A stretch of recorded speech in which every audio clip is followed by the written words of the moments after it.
بسم اللہ الرحمن الرحیم۔ جس عورت سے لمبے عرصے تک ہم بستری نہ کی جائے تو اس عورت کو کون کون سی بیماریاں لگ جاتی ہیں، جانیے ہماری آج کی اس ویڈیو میں۔ تمام حضرات ویڈیو کو مکمل دیکھیے گا۔ محترم ناظرین، اکثر و بیشتر یہ سوال آتا ہے کہ عورت سے اگر کچھ عرصے تک ہم بستری نہ کی جائے تو اس سے لڑکی کے مزاج پر اور طبیعت پر کیا چیزیں اثر انداز ہوتی ہیں اور کیا بدلاؤ آتا ہے۔ یاد رکھیں کہ حضرت عمر رضی اللہ تعالی عنہ سے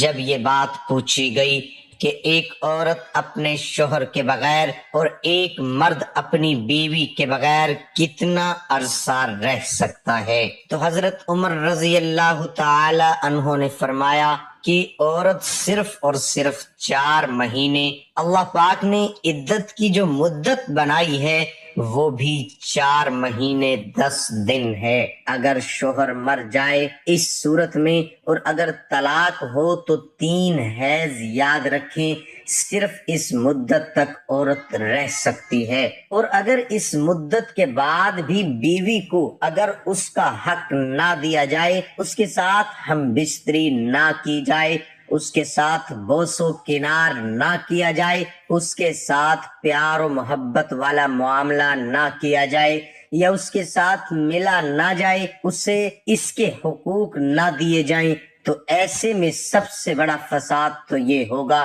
کہ وہ اپنے شوہر کو چھوڑ کر کسی دوسرے نامحرم مرد کی طرف متوجہ ہو جائے گی۔ دوسرا یہ کہ آپ کا گھر برباد ہوگا، نسل برباد ہوگی۔ تیسرا یہ کہ سب سے بڑی اور اہم تکلیف کیا ہے کہ اس کے حقوق پورے نہیں ہیں، جس کی وجہ سے اس کی اندرونی کیفیت تباہ و برباد ہو کر رہ جائے گی۔ اللہ پاک نے ہر ایک مرد اور ہر ایک عورت کے اندر جنسی خواہشات رکھی ہیں، جس کو پورا کرنے کے لیے اللہ پاک نے ہر مرد کے لیے ایک عورت اور ہر عورت کے لیے ایک مرد بنایا ہے۔ اللہ پاک نے ہر انسان کو جوڑا جوڑا کر کے پیدا کیا۔ اگر ایک عورت پوری زندگی اس چیز سے رک سکتی تو اللہ پاک کبھی بھی جوڑے کی صورت میں پیدا نہ فرماتے۔ اللہ پاک ہم سے بہتر جانتے ہیں، اللہ پاک سب سے زیادہ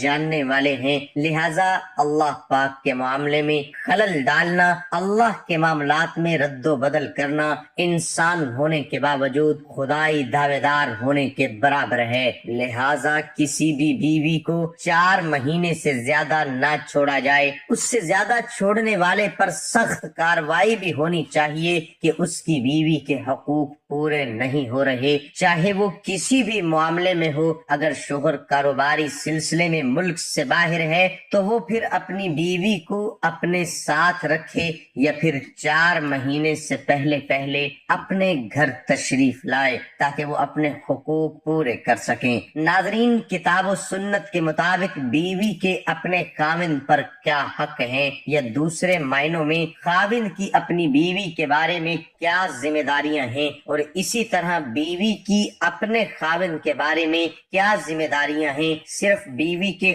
خاص حقوق، بیوی کے اپنے خاوند پر کچھ تو مالی حقوق ہیں جن میں مہر، نفقہ اور رہائش شامل ہے، اور کچھ حقوق غیر مالی ہیں جن میں بیویوں کے درمیان تقسیم میں عدل و انصاف کرنا، اچھے اور احسن انداز میں بود و باش اور معاشرت کرنا، بیوی کو تکلیف نہ دینا۔ مالی حقوق، مہر وہ مال ہے جو بیوی کا اپنے خاوند پر حق ہے، جو عقد یا پھر دخول کی وجہ سے ثابت ہوتا ہے، اور یہ بیوی کا خاوند پر اللہ تعالیٰ کی طرف سے واجب کردہ حق ہے۔ اللہ تعالیٰ کا فرمان ہے، اور عورتوں کو ان کے مہر راضی خوشی دے دو۔ عائشہ رضی اللہ تعالی عنہما بیان کرتی ہیں کہ ابو سفیان کی بیوی ہند بنت عتبہ رضی اللہ تعالی عنہما نبی صلی اللہ علیہ وسلم کے پاس آئی اور کہنے لگی، اے اللہ تعالیٰ کے رسول صلی اللہ علیہ وسلم، ابو سفیان بہت حریص اور بخیل بخیل آدمی ہے،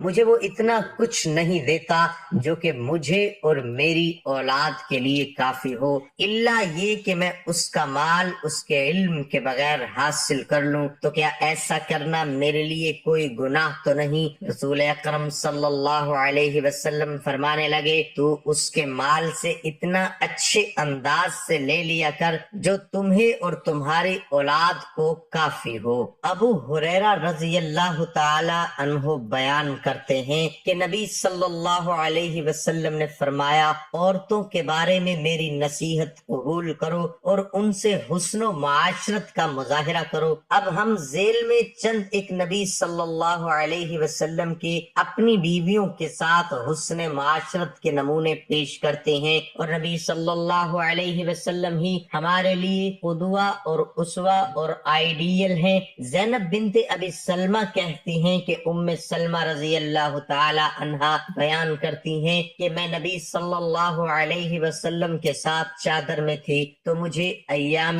حیض شروع ہو گئے، جس کی بنا پر میں اس چادر سے کھسک کر نکل گئی اور جا کر حیض والے کپڑے پہن لیے، تو رسول اکرم صلی اللہ علیہ وسلم کہنے لگے، کیا حیض آ گیا ہے؟ میں نے جواب دیا، جی ہاں۔ تو نبی صلی اللہ علیہ وسلم نے مجھے بلایا اور اپنے ساتھ چادر میں داخل کر لیا۔ وہ کہتی ہیں کہ ام سلمہ رضی اللہ تعالی عنہ نے مجھے حدیث بیان کی کہ نبی صلی اللہ علیہ وسلم روزے کی حالت میں ان کا بوسہ لیا کرتے تھے، اور نبی صلی اللہ علیہ وسلم اور میں ایک ہی برتن سے اکٹھے غسل جنابت بھی کیا کرتے تھے، اور جب بیوی جمع کرنے میں خاوند کی بات تسلیم نہ کرے تو یہ ممنوع ہے اور وہ کبیرہ کی مرتکب ہوئی ہے، لیکن اگر کوئی شرعی عذر ہو تو ایسا کر سکتی ہے، مثلا حیض یا فرضی روزہ اور بیماری وغیرہ ہو۔ ابو ہریرہ رضی اللہ تعالی عنہ بیان کرتے ہیں کہ رسول اکرم صلی اللہ علیہ وسلم نے فرمایا،